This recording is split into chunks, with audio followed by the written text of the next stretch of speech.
Hello and welcome to Studio 415. On today's show, you'll hear what the Senior Gift Committee has planned to give this year. You'll learn about international trips and how they benefit students. And you'll see how two local organizations are trying to grow their business during this time of year. All of that and more coming up next.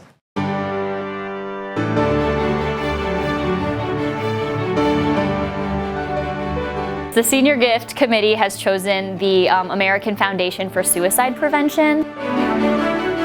We'll do nighttime hikes, in the rainforest where we're spotting nocturnal life. Where we're trying to rescue and empower girls out of sexual slavery.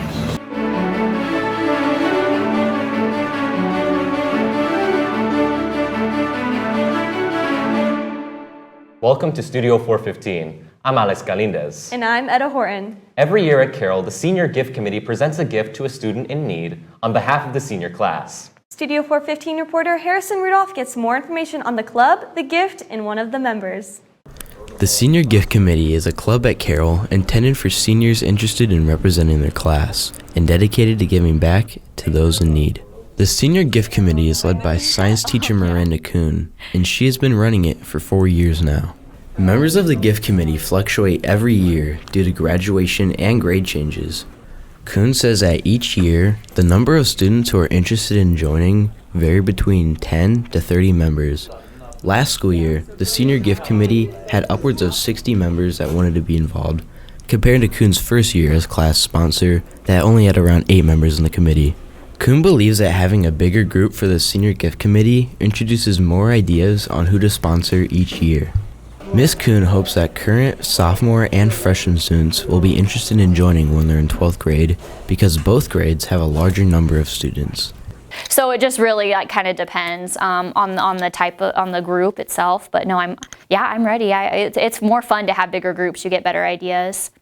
This year, the Gift Committee has chosen to write a check and give back to the American Foundation of Suicide Prevention.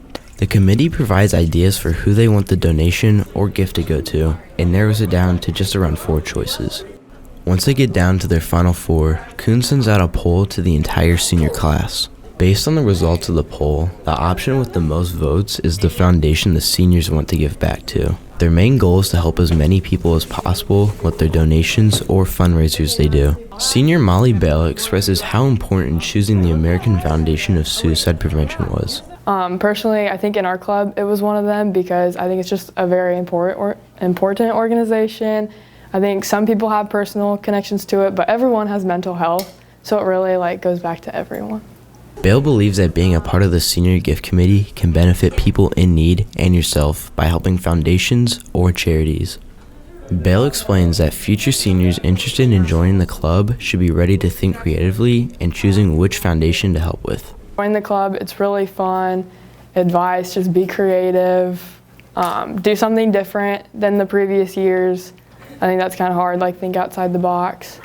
This club is open to all up-and-coming seniors. If you and your friends are interested, you can email Ms. Kuhn or stop by room 120 for more information. For Studio 415, I'm Harrison Rudolph. Some fundraisers, like the Senior Gift Committee, take place here at CHS to raise money for meaningful organizations, but some may be unfamiliar about another fundraiser happening in the community for another great cause. Studio 415 reporter Evan Schatz joins us with details about the campaign She Has a Name. Thanks, Etta and Alex. Human sex trafficking is an issue happening all around the world, even in our own community. But one organization has gone out and is putting up a fight. In my story, I go over the work of the organization Destiny Rescue here in Fort Wayne and highlight the different churches and students working alongside it. Human sex trafficking is among the fastest growing issue in the world, with over 1 million children worldwide being exploited and $99 billion of revenue being generated every year. That's $11 million every hour. Despite this, one organization is working to curb the issue. Destiny Rescue, located here in Fort Wayne, is a global organization with the goal of ending sexual exploitation. To do this, agents go into the darkest places around the world and search for children in danger. Some of the rescue efforts include coverts, meaning they go undercover in brothels, gather evidence of endangered children, and devise plans to free them, and going to the borders of different countries to identify sex trafficking victims. Many churches and businesses have been partnering with the organization in the form of fundraisers and events in the area. Pathway Community Church, one of these churches, has been partnered with Destiny Rescue since August 8th and has done a slew of events, such as a church garage sale and a month of giving for all of September. With each new event comes new people becoming aware of the work that Destiny Rescue works towards. PCC youth pastor Savannah Dyes says that even with prior knowledge of the organization in high school, it wasn't until this past summer on a global missions trip that she heard a call from the Lord to save 100 girls from sexual slavery. Dyes says that the calling is what prompted her to go out and make the issue known. He wanted me to, within this next year, make people aware of the problem of sex trafficking that's all around the world and to try to raise enough money to rescue 100 girls, which is $150,000, which is a big task. Even with the big task to conquer, Dyes is leaning on the precedent of $1,500 for one girl to save. To make a profit for the campaign, Dyes has designed many different events along with another factor: merchandise. Each week, students who attend the Wednesday night youth group Impact at Pathway can purchase items ranging from bracelets, milk, to t-shirts and hoodies. Any and all profits and funds go directly back to Destiny Rescue. Along with the profits comes another benefit. One of these merch sellers, CHS junior Taylor Hansen, says that the sale on the merch on behalf of Shan is an opportunity to inform those who are curious about the campaign. I mean, people are just curious because our slogan is "She has a name" for our campaign, and so not a lot of people know what that's about. And so then it opens opportunities for us to talk to people and raise awareness just for the cause. And the awareness stems even beyond the church. Some students are able to meet on the B rotation of clubs for the CHS She Has a Name Club to establish ways to sponsor the campaign and raise money in the process. But the fundraiser goes far beyond just money and bracelets. It ultimately comes down to passion and being part of something they care about. CHS senior Anna Vi says that her desire to be a part of something bigger than herself and that sex trafficking is not as well known are the main reasons why she wanted to be involved.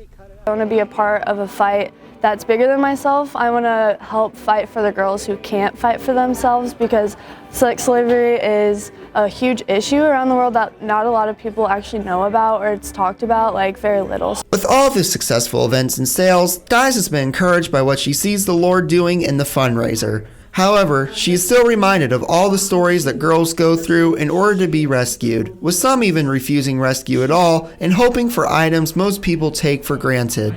Dyes hopes that the fundraiser is not for the money, but about a calling for more people to be a part of something inspiring. It's not even about the money, but if people's hearts are changed and they look different and they care about it, oh my goodness, like that's what matters. You care about it, you see value in it, and you want to do something to change it, and we need more people that are about that. If you wish to donate and contribute to the campaign, you can give right away at Destiny Rescue's website, destinyrescue.org.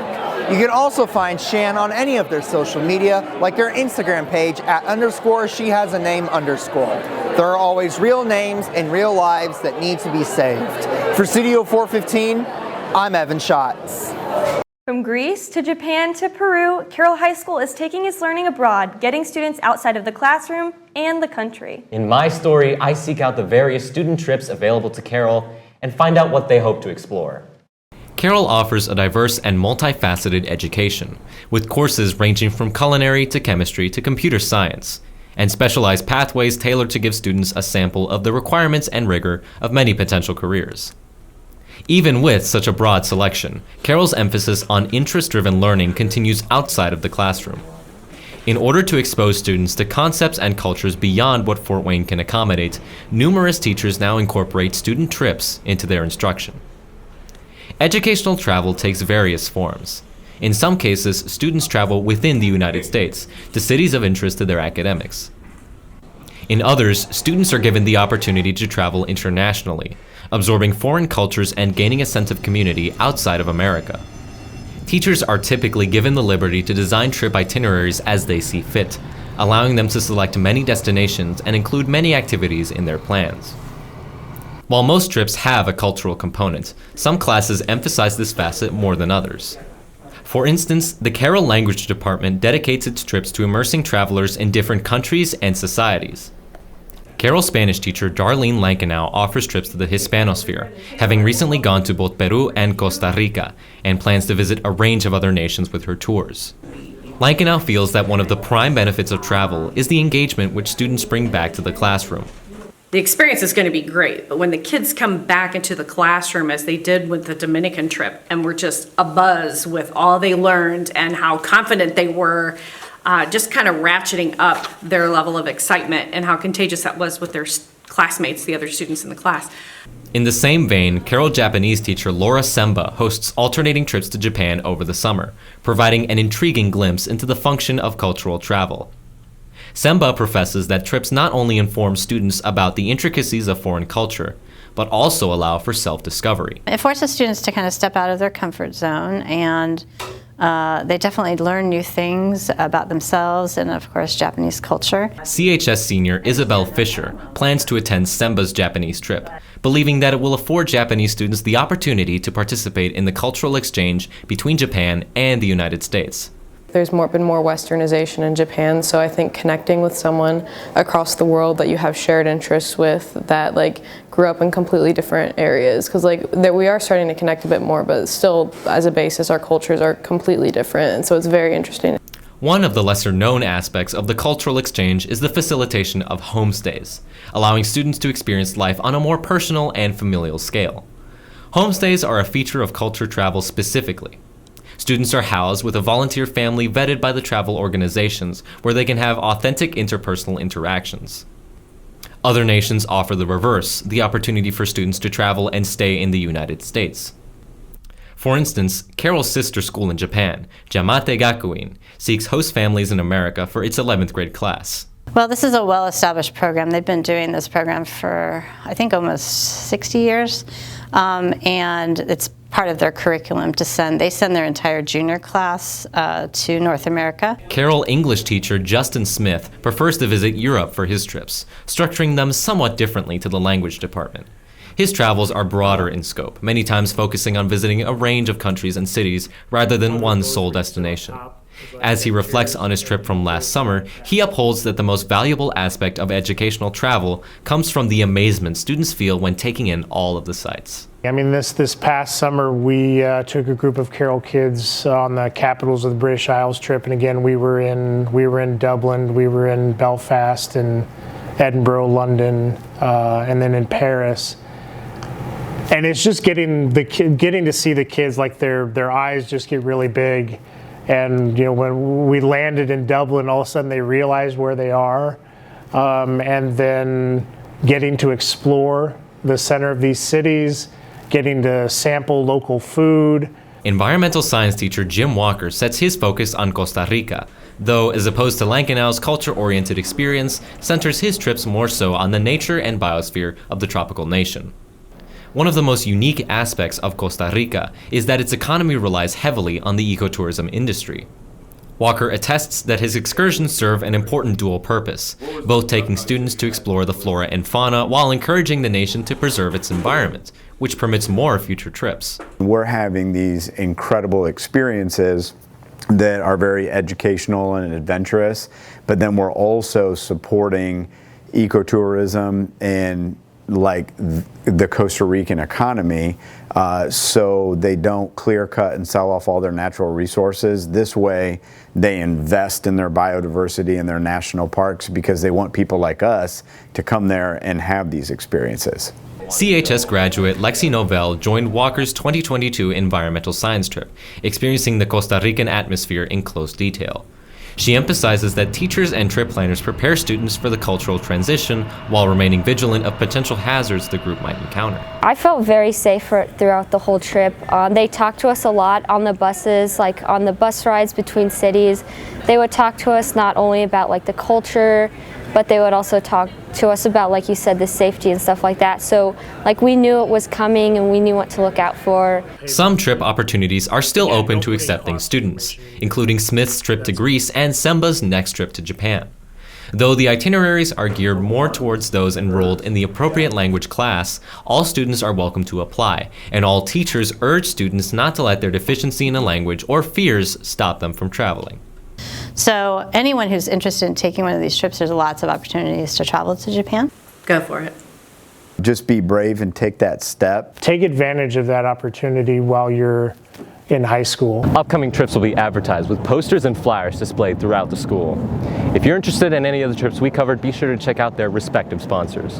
For Studio 415, I'm Alex Galindez, and I got a flight to catch.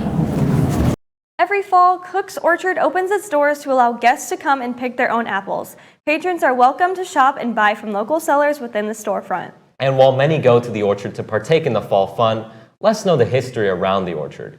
Studio 415 reporter Hudson Zom has the story. Thanks, Alex. In my story, I discover how Cook's Apple Orchard grew from a simple pastime into a thriving family business over the last half-century.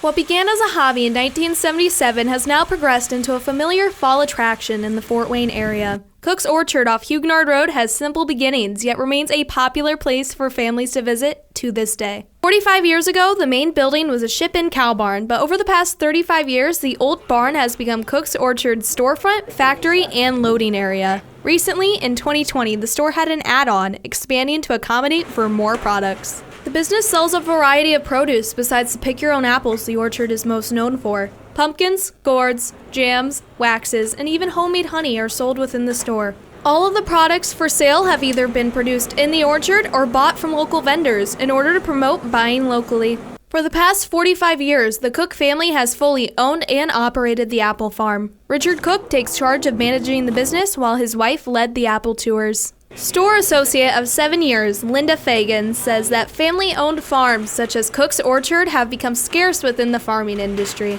There are so few agricultural, especially family-owned businesses outside of a major farming operation, but like the orchards and the little markets and things, they're becoming very extinct. Currently, Cook's Orchard is the only farm in Fort Wayne to allow guests to pick apples by themselves. Starting each September, patrons are welcome to come and pick from almost any tree on the property. The You Pick apples end either when weather conditions grow too cold or when all the apples are gone from the trees. The orchard staff uses protection measures that are different than store-bought apples. In addition, by picking apples fresh off the tree, customers receive a more flavorful product. There are a few trees customers cannot pick from. Most notably, the Honeycrisp apples are unable to be picked by the public, despite being one of the most popular apples the orchard sells. Honeycrisp apples are more susceptible to growing with imperfections, such as a lack of calcium or black rot, unlike other types of apples on the farm. The orchard grows the Honeycrisp trees in private in order to keep them properly maintained. This is to ensure the best product for the guests. Out of everything that happens at the apple orchard, Fagan says that the opportunity of serving local families makes her job worthwhile. We like seeing the families come, and we like seeing the families walk out the door after their experience here. And in the 6 years, 7 years that I've been here, very rarely do you see a person walk out this door that isn't smiling. Bringing joy to thousands of guests, Cook's Orchard proves that a small business can begin from anything, even a simple cow barn. For Studio 415, I'm Hudson Zom. People often look for something that defines who they are. Whether that is a sport or a brand, some look to make a name for themselves. Studio 415 reporter Corbin Kemmerly brings you the newest addition to the local coffee community. There are multiple local businesses that have gained traction in the Fort Wayne area, many being locally owned and inspired to pursue their own ventures, such as the Black Forest Cat Cafe and Mocha Lounge. However, there is a new coffee business that is entering the market. Pure Earth Coffee Co. is the newest locally owned business in the Fort Wayne coffee market. With 2 locations, one in Fort Wayne, Indiana, and the other in Detroit, Michigan, the co-owners built up their business out of their love for coffee.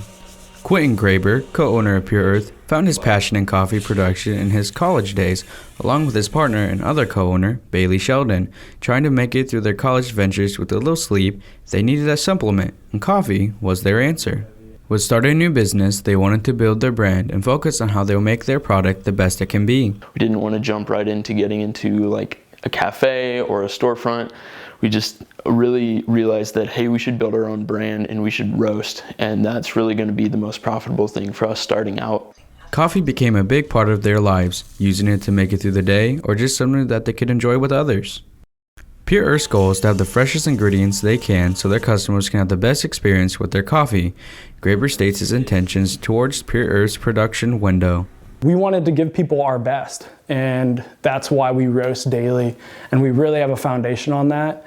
And because there's a huge difference in the freshness of your coffee if you're outside of that 14-day window.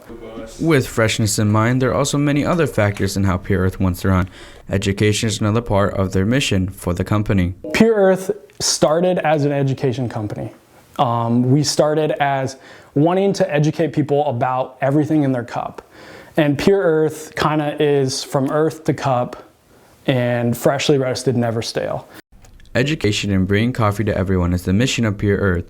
They want their customers to know what's in each cup of coffee they drink and where it comes from. Everything done has a reason for the process of creating their coffee and wanting to give the people something that they may never thought existed. Currently, Pure Earth primarily sends out their coffee beans from their website. As for the future of Pure Earth, both Graber and Sheldon have many ideas for what direction they want to go. We'll eventually transition into roasters and cafes. We want to host conferences where we talk about, coffee quality and how you can improve as a roaster, as a cafe owner, as a barista, basically the whole range. Even if you're just a really passionate hobbyist at home, we want to bring everybody together. With another future plan being a QR code on the back of every bag to help educate their customers on how to make their coffee.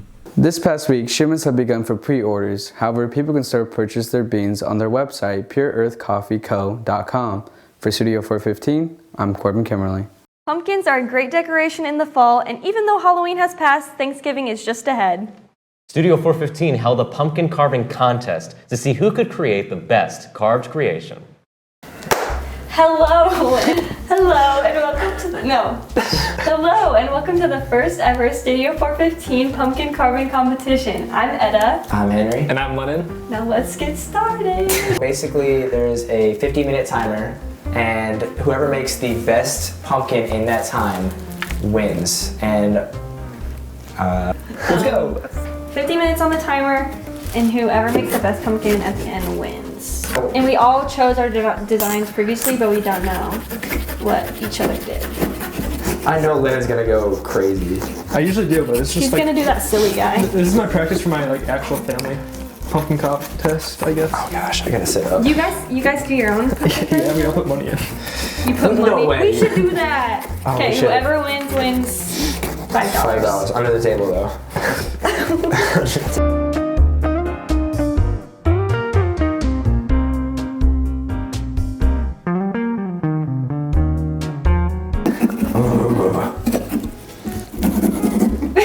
Oh my gosh, did you start growling at it? I'm just confused. Henry, make sure you don't cut that too much. What? Make sure you don't cut that too much. Because the lid might not. Don't help the him. top one. Well, I feel bad. Shoot! Yeah, wait, Henry. Oh no, I'm good. Hey, thanks, good Lennon. call, Lennon. Yeah, I honestly didn't even hear what you said the first time. 3 times. I'm too quiet.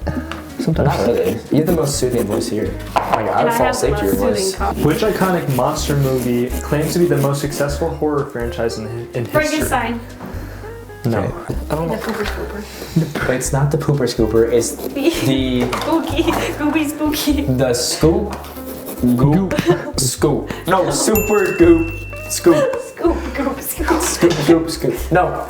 There's a scoop goop scoop over there, right? Yeah. I'm talking trash, guys. put your I flashlight know in yours is pretty bad. I'm gonna just say. No, it's not. Do you actually mean that? Maybe I do, maybe I don't. Here we are.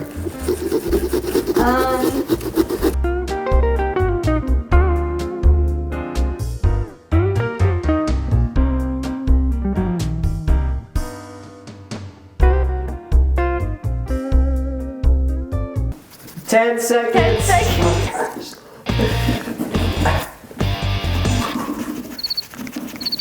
Four, 3, 2, 1, 0. So for my pumpkin design, I went for kind of classic, but kind of scary in that kind of way. That was my idea. And how'd you make it? Oh. With a knife? Okay. For mine, I did a sunflower, and I got it off of Pinterest, and I used the medium knife for most of it. I was supposed to say knife specific. No. I started with this right here, and I was gonna make it a jail with some skeletons inside of it, but that did not work out, so I patched that up real quick. and I've turned it into the greatest Halloween pumpkin you've ever seen. It's got very unique eyes, a very unique smile. I'm proud of myself for that. This has been great. This has been a real joy.